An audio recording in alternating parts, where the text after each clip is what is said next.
कसं जुळवलं?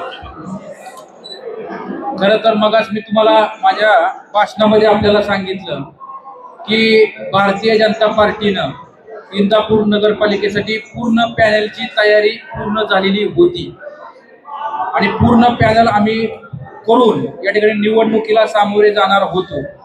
परंतु आपल्या तालुका पातळीवरती या ठिकाणी सन्माननीय प्रदीपदादा गारटकर असतील, माजी सहकार मंत्री सन्माननीय हर्षवर्धन भाऊ पाटील असतील, यांनी सगळ्यांनी या ठिकाणी आमच्या पक्षश्रेष्ठींकडे राज्याचे लोकप्रिय मुख्यमंत्री आदरणीय देवेंद्र भाऊ फडणवीस साहेब, आमचे राज्याचे प्रदेशाध्यक्ष सन्माननीय रवींद्रदादा चव्हाण साहेब, आदरणीय केंद्रीय मंत्री मुरलीधर अण्णा मोहोळ साहेब, सह पालकमंत्री चंद्रकांतदादा पाटील, राजेशदादा पांडे साहेब, दौंडचे लोकप्रिय आमदार राहुलदादा कुल, यांच्या सगळ्यांकडे आमचे जिल्ह्याचे अध्यक्ष शेखरजी वडणे साहेब यांच्याकडं आमच्या पार्टीकडे प्रस्ताव आला की आपण जर वेगवेगळं लढलो तर मताचं विभाजन होत आहे आणि विभाजन झाल्यामुळं निश्चितच समोरच्या पार्टीला अर्थात राष्ट्रवादी काँग्रेस पार्टीला त्याचा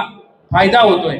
आपण जर एकत्रित आलो तर इंदापूर शहरामधली जी काय रखडलेली कामं असतील आणि इंदापूर शहरामध्ये एक विकासाच्या बाबतीत भकासपणा जो आलेला आहे हा जर संपूर्ण काढायचा असला तर आपल्याला कुठेतरी एक चांगला निर्णय घेणं अपेक्षित होतं आणि त्यातून कृष्णा भीमा म्हणजे कृष्णा हे श्रीकृष्ण महाराजांचं आणि भीमा हे बी देवाचंच नाव, त्या ठिकाणी आपल्याला कृष्णा भीमा विकास आघाडी म्हणून ती आघाडी स्थापन झाली।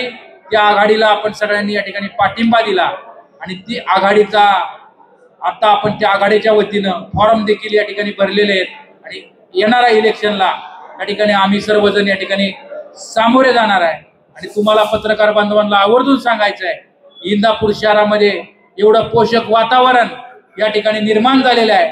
येणाऱ्या 2 तारखेला मतदान आहे आणि या मतदार राजांच्या आशीर्वादानं, या मतदार राजांच्या सगळ्या आशीर्वादानं 21-0 होईल, लक्षात ठेवा। माझा रेकॉर्ड करून ठेवा आहे व्हिडिओ, 21-0 हे लोकांच्या आशीर्वादानं होणार आहे आणि निश्चितच कृष्णा भीमा विकास आघाडीला आशीर्वाद हा राज्याचे मुख्यमंत्री आदरणीय देवेंद्र भाऊ फडणवीस साहेब यांचा आशीर्वाद असल्यामुळं इथल्या शहरातला जी काय विकासाची कामं असतील या शहराचा कायापलट झाल्याशिवाय राहणार नाही अशी आम्हा सगळ्या कार्यकर्त्यांना या ठिकाणी खात्री आहे। शरद पवारांनी सांगितलं होतं की भाजप सोडलं तर कोणासोबतही युती चालेल। शरद पवारांनी असं सांगितलं होतं की भाजप सोडलं तर कोणासोबतही युती चालेल। इंदापूरमध्ये राष्ट्रवादी शरद पवार गटासोबत युती कसं करते भाजप? आम्ही असा कोणत्याही पक्षाबरोबर युती करत नाही। आता लोकल पातळीवरती आघाडी झालेली आहे, त्या आघाडीचं नाव आहे कृष्णा भीमा विकास आघाडी। त्या आघाडीमध्ये तिचं नेतृत्व प्रदीपदादा गारटकर करत आहे आणि आदरणीय देवेंद्र भाऊ फडणवीस साहेब यांच्या व रवींद्रदादा चव्हाण साहेब यांच्या मान्यतेनं आम्ही या आघाडीला पाठिंबा दिलेला आहे आणि त्यामध्ये सहभागी झालेला आहे। ही आघाडी फक्त नगरपालिकेपुरतं एका पुढं आणखी पुढच्या निवडणूक तुम्ही कंटिन्यू राहणार? आता ही तर काय म्हणतो पिक्चर ट्रेलर आहे, ट्रेलर पिक्चर अभी बाकी आहे।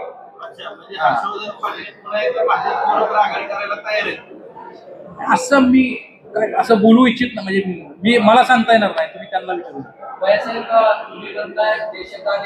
महाराष्ट्रामध्ये भाजप सर्वात मोठा पक्ष आहे, इंदापूरमध्ये भाजप आघाडी करायची का गरज भासते? अनेक पातळीवर मगाच मी तुम्हाला सांगितलं की इथं आमच्याकडं जवळपास नगरसेविकेसाठी बापू 21 जागेसाठी 42-43 अर्ज आमचे किरणजी गानगोटे साहेब इथं अध्यक्ष बसलेले, त्यांना विचारा 21 जागेसाठी किरणजी आपल्याकडे किती अर्ज आले होते?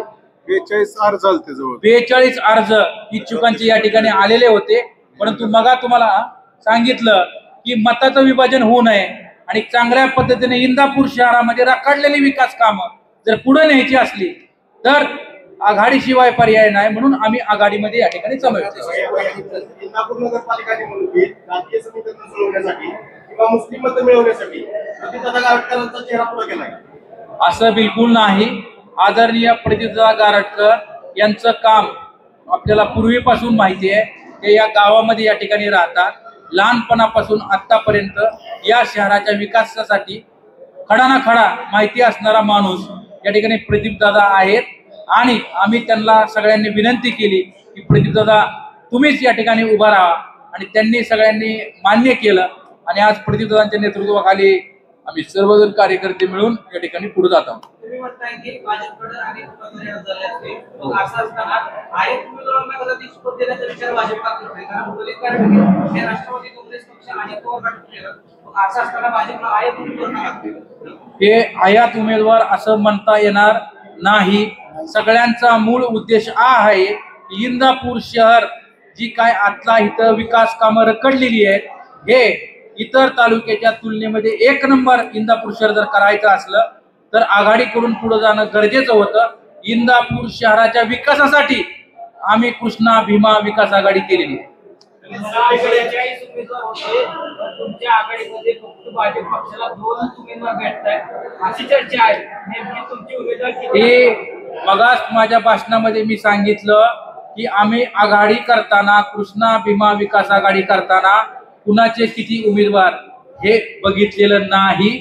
ज्याची विजयाची शक्यता आहे किंवा जो चांगले उमेदवार आहेत जे आले होते आमच्याकडे, ते एकापेक्षा एक उमेदवार सगळेच चांगले आहेत. कोण कमी लेखता येणार नाही, परंतु पुढं मागं कुणाला तरी ऍडजस्ट करावं लागेल. हे ऍडजस्ट करून आम्ही सगळ्या युवकांना, आमच्या माता भगिनींना समान संधी या ठिकाणी दिलेली आहे. सगळ्या नगरपालिकांमध्ये भाजप अजित पवारांची राष्ट्रवादी असा संघर्ष होताना दिसतोय. सत्तेमध्ये एकत्र आहेत. शरद पवारांसोबत युती होती, पण अजित पवारांसोबत होत नाही. काय सर? आता मीच मगा कोणीतरी भाषणामध्ये या ठिकाणी सांगितलं, इंदापूर शहरामध्ये खूप रखडलेली कामं आहेत आणि अर्थात इथं राष्ट्रवादी काँग्रेस पक्षाची सत्ता होती. सत्तेच्या काळामध्ये इंदापूर शहरामध्ये जी विकासाची कामं झाली नाही, म्हणून कृष्णा भीमा विकास आघाडीचा जन्म झालेला आहे.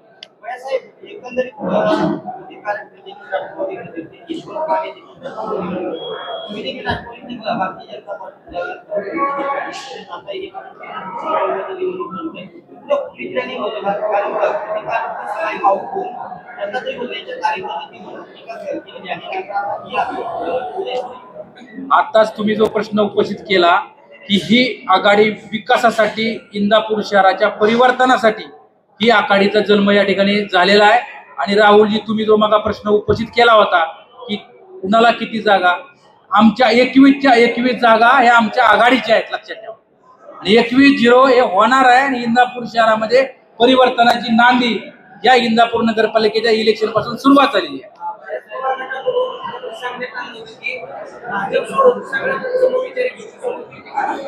असं असताना शरद पवार गटाचे नेते आहेत यशोधन पाटील यांना या स्थानिक आघाडीमध्ये भाजप का समोर घेतलं? असं मी तुम्हाला मगाच सांगितलं की यामध्ये आपली जी कृष्णा भीमा विकास आघाडी आहे, यामध्ये प्रदीपदादा गारटकर असतील, भारतीय जनता पार्टी असतील, किंवा माजी सहकार मंत्री हर्षवर्धन भाऊ पाटील असतील.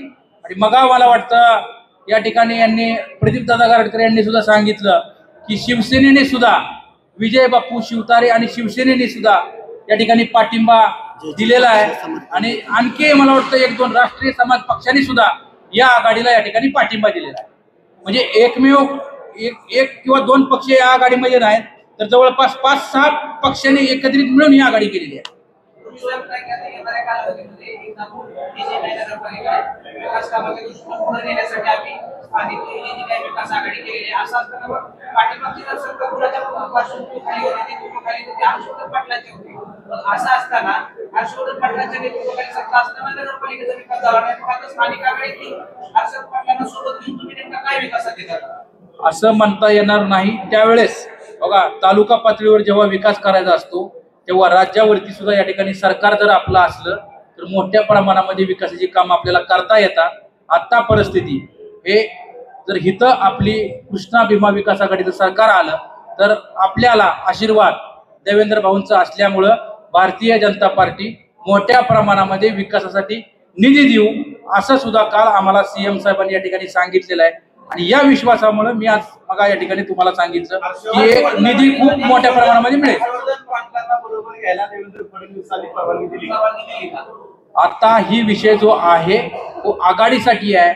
आम्ही त्यांना सांगितलेलं, त्यांना सगळी पार्श्वभूमी सांगितली आणि आमच्या निवडणुकीचे जे काय निरीक्षक असतील यांनीही त्यांना सविस्तर माहिती दिली होती की आघाडी कशी असणार आहे, या आघाडीमध्ये कोण कोण समाविष्ट असणार आहे याची माहिती त्यांना आम्ही दिल्यानंतर त्यांनी त्या ठिकाणी आघाडीसाठी समर्थन केलं आणि आघाडी करण्यासाठी मान्यता दिली. हर्षवर्धन पाटील आणि प्रदीप आयोगर आज तुम्ही आता युती झालेली आता नगर परिषदेच्या निवडणुकीसाठी एकत्र एका व्यक्तीचा पराभव करण्याचा आला अशी लोकांत चर्चा. तुमचं काय? कुठल्याही एका व्यक्तीच्या पराभवासाठी आम्ही एकत्र आलेलो नाही. इंदापूर शहरामधली रखडलेली विकास कामं करण्यासाठी कृष्णा भीमा विकास आघाडी आपण निर्माण केलेली आहे आणि ती पुढे घेऊन जाण्यासाठी ही आघाडी स्थापन झालेली आहे. हर्षवर्धन पाटील आणि प्रदीप आयोगर आज तुमची तिघांची युती झाली भाजपची. हर्षवर्धन पाटील आणि प्रदीप आयोगर वाटेव आहे. आता ही आपण आघाडी संदर्भातली आघाडीची ही प्रेस कॉन्फरन्स आहे, यानंतर आपण बोलूया. एक शेवटचा प्रश्न. शरद पवारांचं सकाळचं वक्तव्य आहे की स्थानिक पातळीवरती कुठल्या पक्षाने आणि कुणाशी युती करायचा हा निर्णय स्थानिक नेत्यांनी घ्यावा. तर त्याच माध्यमातून त्या पक्षाबरोबर संपर्क साधून किंवा दुसऱ्या पक्षाशी संपर्क साधून हा निर्णय घेतलाय का? कारण शरद पवारांचा भाजपला बरोबर युती करा अथवा दुसऱ्या पक्षाकडून करा असं बरोबर आक्षेप अजिबात नाही, असं पवारांचं सकाळचं वक्तव्य आहे. आता मी त्याच्यावरती उत्तर देणं इतपत मी मोठा या ठिकाणी मला वाटतं नाही. त्याबद्दल तुम्ही मी उत्तर नाही त्याबद्दल. हर्षवर्धन पाटील यांनी आरोग्याची भूमिका भूमिका जाहीर केलेली नाही. एकंदरीत त्यांच्या सांगतात की युती करता कशा पद्धतीने जागा वाटप करणार. मगाच मी तुम्हाला सांगितलं की यामध्ये कृष्णा भीमा विकास आघाडी स्थापन करून प्रदीप दादा गारटकर असतील, हर्षवर्धन भाऊ पाटील असतील, यशवंत त्या माने असतील, शिवसेनेचे काही सहकारी असतील, रासपचे काही सहकारी असतील व इतर पक्षाची सगळ्यांनी एकत्रित मिळून ही या ठिकाणी आघाडी स्थापन झालेली आहे आणि त्या आधारे आम्ही सर्वजण या ठिकाणी येणाऱ्या निवडणुकीला सामोरे जाणार आहे. अजितदादांना पोलीस पकडण्यासाठी शरद पवारांनी आपल्याला आघाडी करण्यासाठी बळ दिले. नाही, हे मी तुम्हाला वारंवार सांगितलं की तुम्हाला मगा सांगितलं की आणखी देखील आमच्या परिसरामध्ये वडरगल्ली या ठिकाणी अंगणवाडीची इमारत नाही. तुम्ही जाऊन बघा, ही सोशल मीडियावर दाखवा, सत्य परिस्थिती आहे. ह्याचा जर बदल करण्यासाठी कृष्णा भीमा विकास आघाडी स्थापन झालेली आहे. एवढ्याच कारणासाठी की एकच ध्यास आणि इंदापूर शहराचा विकास या गोष्टीसाठी ही आघाडी स्थापन झाली.